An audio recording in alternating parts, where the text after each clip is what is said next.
Hello everyone and welcome to the class. Now in this class we'll install CPU-Z.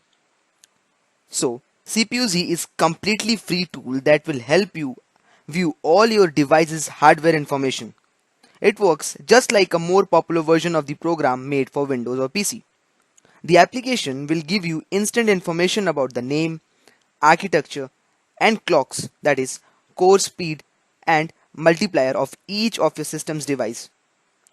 Similarly, it will display information about the make and model of the device, screen resolution, and RAM memory. CPU-Z also offers up battery details, level, state, temperature, voltage, etc.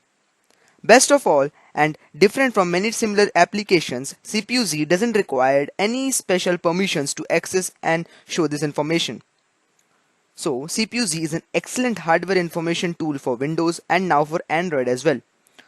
Although it's still in beta, the speed and precision with which it offers information makes it a fantastic program.